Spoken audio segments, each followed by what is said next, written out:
Hello and welcome to the Fellow Commerce Show. My name is Filipp Osadchii. I'm the host of this show, and every week here we delve into the latest trends that shape our modern commerce. And today we have a very interesting and special guest and industry for you because we will be talking about automotive and car industry and digitalization in this industry. So I'm very excited about this. So without further ado, today we have Filipp Osadchii, who is the digital commerce expert at BMW company. Hi, Philip.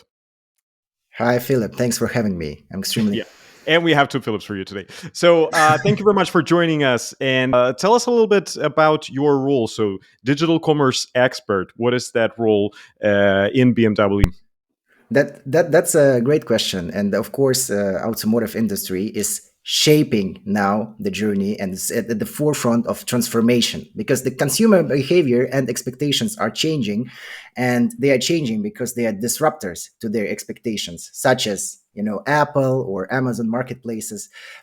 Anywhere a customer can meet great experience, and then he goes to buy a car, yeah, and then everything for whatever reason has been different in the past.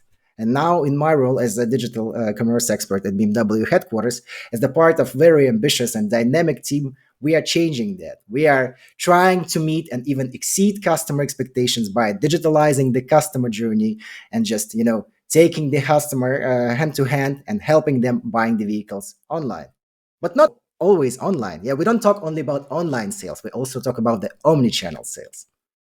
Yeah, of course, of course. So when I think about, certainly not an expert in an automotive business, but when I think about car sales, I think about dealerships, and this is something kind of like a B2B type of corporation, where when you think about B2C, is that something that is a distant franchise from automotive industry, or this is something that is quite regularly met? Yeah. The automotive industry, due to history and legacy, there can be two approaches to D2C as direct to consumer. Yeah, if we take a look at the example of Tesla, that started completely from scratch.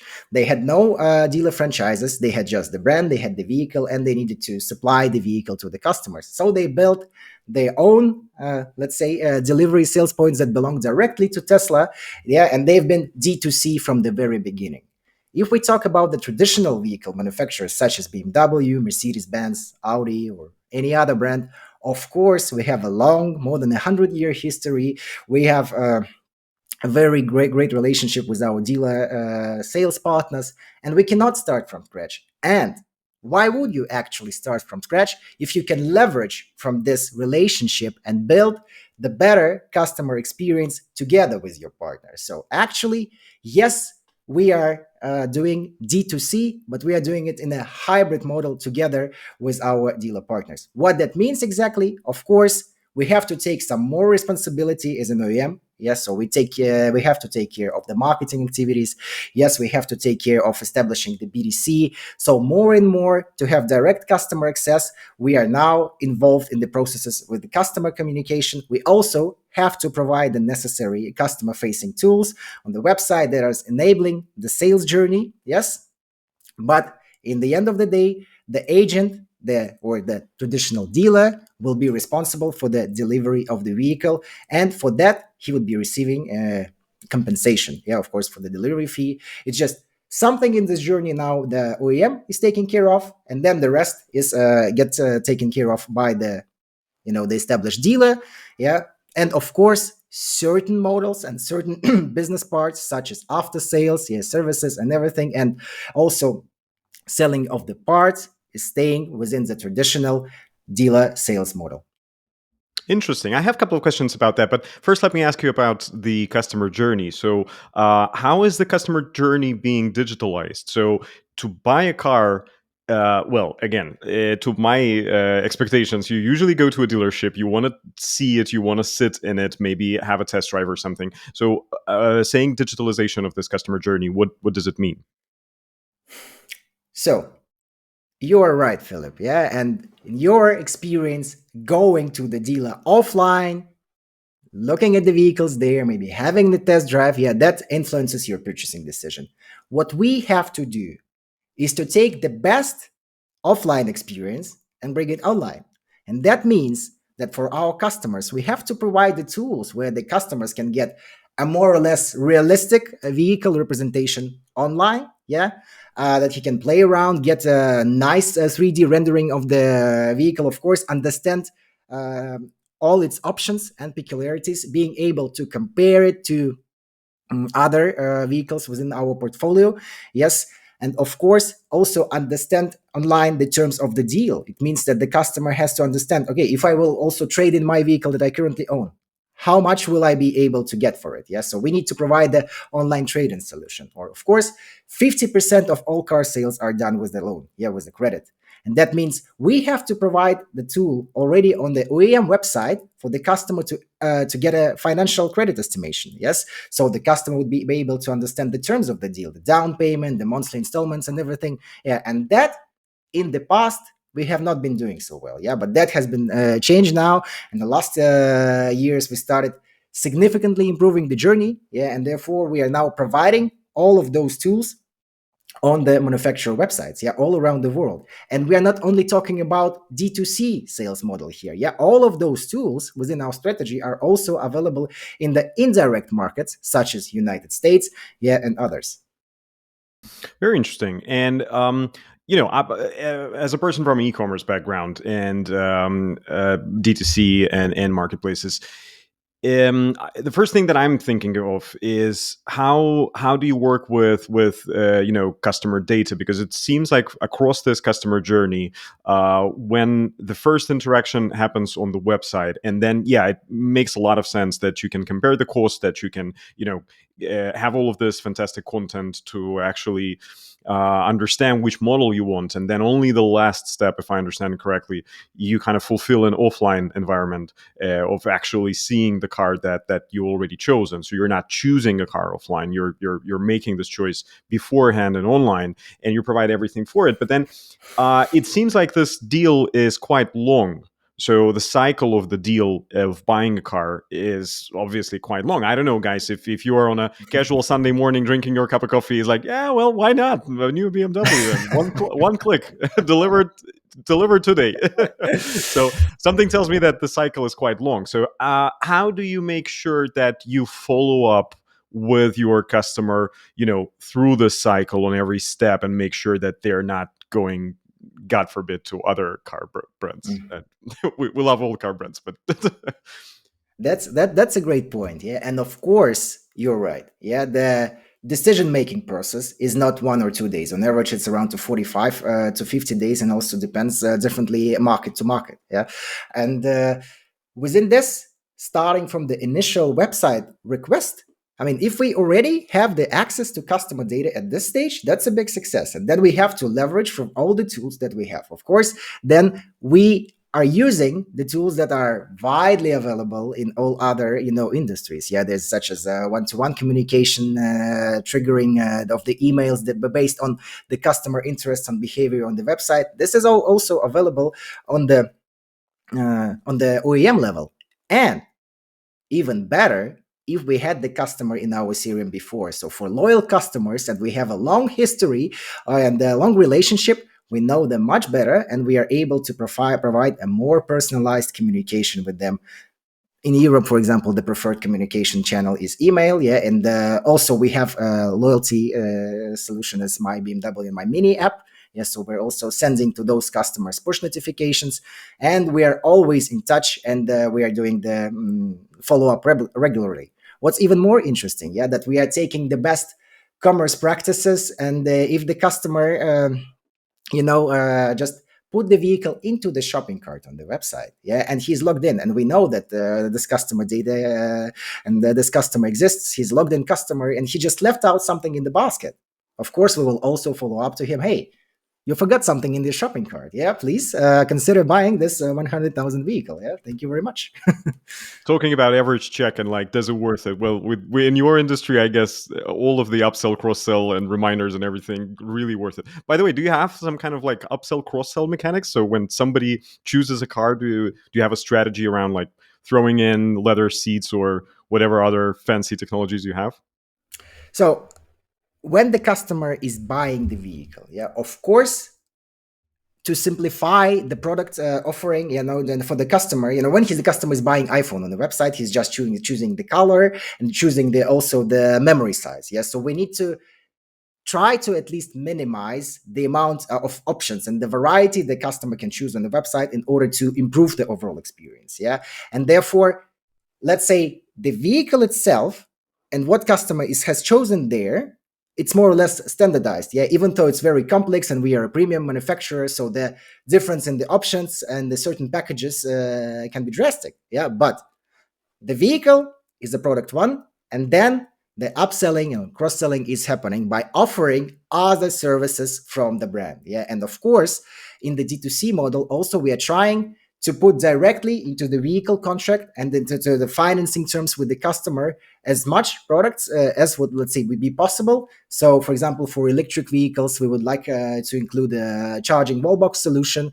Yeah, we're considering also adding the winter complete wheel sets that customer can also finance directly with the vehicle. Yeah, but this is more or less on top. So it's like the on top of the initial purchase. And in regards to the overall model offering, as I said, yeah, we have to make the experience better by limiting the variety, of course, still being like a very open and customizable brand. Yeah, but so we offer different packages for different types of customers, so you can buy a pretty full-fledged BMW 5 Series, or you can get a rather budget one. Yeah, and that you require now more minimal amount of clicks, because previously you would have to put in the configurator the seats, yeah, and then something else. Yeah, now it would be a more or less a packaged vehicle.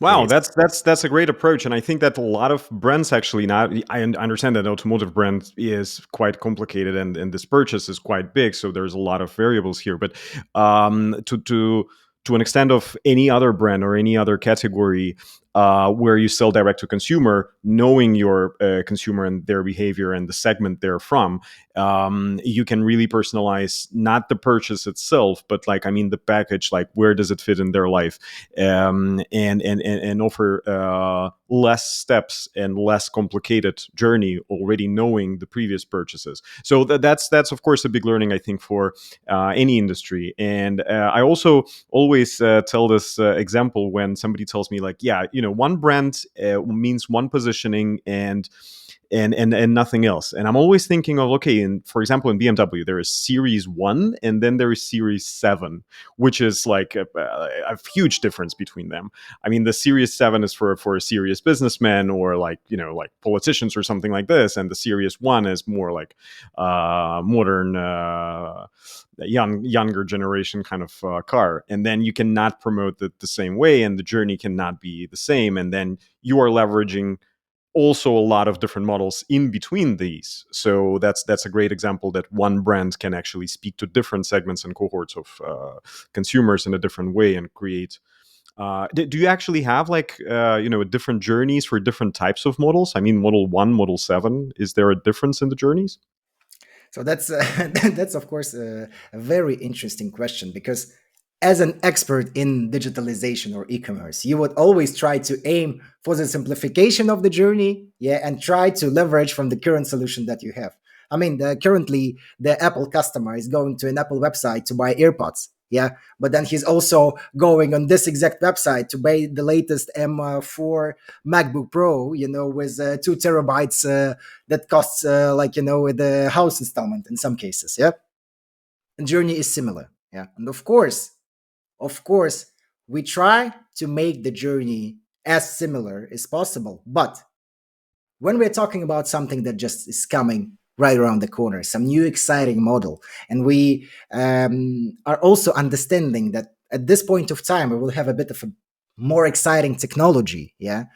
For example, for the Neue Klasse that everybody speaks about now, is the new BMW models that are just coming next year. Yeah, we will be offering a more advanced configuration process and the visualization process on the website. Means that we will not use the more or less static, images that we've been using and we are still using today, but more or less a proper 3D renderings of the vehicle, even inside the configurators. It is just has much more presence. But then also, of course, the target is to scale it to all other models and also to the 1 Series, because customer is in the end is buying the BMW, yes, and the Mini, and the customer should be, we are very welcome towards the customers of 7 Series, and we're also welcome to the customers of the Series 1. Yes, so Yeah. Okay. Okay. I got you. So it all sounds like a very smooth ride, but there must be some kind of bumps and some kind of challenges across the across the board. So tell me about the challenges that automotive companies are facing when trying to digitalize this DTC journey. yeah, of course, of course there are bumps, and of course those bumps are also because of the, a well-established history of the automotive brands. Because with history comes legacy, and some might say that legacy is a great fancy word, yeah, that is used when you're speaking about something great. But for us in the digitalization and e-commerce, legacy usually means legacy systems, which are not, as fancy or are as up to date. And I think, let's say, the bumpy road begins with the legacy systems that are used by every manufacturer, and also those are not some, just let's say the websites are like there. I mean, it's very easy to build a fancy front end today, yeah. But those legacy systems are actually the core business system. They are ordering systems of the manufacturers, yes, and you have to build all of those online sales solutions on top of those legacy systems, and that creates complexity. Yeah. The other thing I would say is automotive as an industry is very closed in regards to usually the people and the experts that they start in automotive and they stay in automotive. They are very rare examples where the managers or the people, they just go and they shift to other industries to gather more experience and then just come back. No, usually they stay in automotive and they also then get stuck in the routine. Yeah, so therefore the imagination and creativity is kind of a bit, also getting a bit more narrow. So that's what I personally feel. Yeah, and of course, still we are doing our best. Yeah, we are looking to other industries and we are trying to provide the best experience possible, considering the facts, yeah, that we are building this on top of the legacy systems that have been established in the past. Yeah, that's very interesting because I think that we went through this whole digitalization kind of hype years and years ago, and now it's kind of digitalization 2.0 because yeah, well, you have your monolith website and now it's headless, and now you need to move to headless, and now everything that you have as your legacy architecture is preventing you from growing where you want to grow or implementing features that you want to implement, and that's interesting because digitalization never stops. So if we're talking about just the car industry in general and the trends in this industry, what like trends, key trends in the coming years you can highlight that will really define the car industry and the experience in the car industry? That's a great question because, from my personal understanding, also there's homework to do. Because, I mean, all of those trends, if you take a look at the discussions we're having and the discussions we've been having in the past also, and all the experts are saying, those trends have not changed drastically. Yeah, of course, there are some new trends like AI, and now like everybody likes to really jump on the hype train of a new trend, such as, for example, AI trying to automatize a lot of processes. Sometimes there have been no processes, and that's the worst case scenario when there has been no process. And now with the AI, we try to create a new process that we actually never needed. Yeah, but but then yes, just because it's a hype trend, we have to use it. Yeah. Then considering the other trends that where it's homework to be done. Yeah, there's of course personalization, and this has been always underestimated. And I would say to this point of today, not many of the manufacturers have been able to provide a really nice and smooth personalized experience on the OEM level, nor on the dealer level, to be honest, because nobody likes to do their homework. Yeah, nobody, I mean, we still, sometimes the salespeople, they still forget the name of the customer. They have the full request from the website, and then we start then greet in sales. They didn't read through the request. They forget to mention the name. Yeah, and then we're talking about the fancy experience of the website when we know that the customer has been looking at the BMW 5 Series or X5, and then we personalize the web thing for him. Yeah, that's of course the leverage of existing technology. such as CDPs. Also in automotive industry, not many OEMs and not many dealers usually using CDP. Yeah, and when we are talking also about large dealer groups, yeah, there's a lot of homework to be done, and those trends they have been existing in other industries, maybe more simple ones, because sometimes when I say about simple is sometimes you only have to take care of one brand or one particular showroom. Yeah, automotive, especially for the large dealer groups, is very complex. You have to understand what the customer is choosing from. Sometimes he's choosing between BMW, maybe you have also Mercedes Benz in your portfolio, and then also Infinity, for example. Yeah, and the large dealer groups can use existing technology to understand their customer patterns better, to understand what they're choosing from, which showrooms they're visiting, to track them properly, and then to send them personalized on the group level messages. Not many is doing this homework still. Yeah, this would be, let's say, a big win point for such brands in automotive that are able to establish this long-term relationship with the customer. Yeah. Well, that is very exciting. And Philip, thank you very much for giving us a hint of how does automotive industry look like these days, and how does the digitalization and DTC change is happening to all of the industries, and automotive industry is one of those in the forefront, I guess, of this process. Thank you very much, dear subscribers. Don't forget to hit the like button and leave the comments below. It's very important for the channel. And we'll see each other next week with our new guest. And Philip, we wish you all the best, and we'll be very interested to see the development and digitalization in BMW. Thank you very much. Thank you. Bye bye. Bye.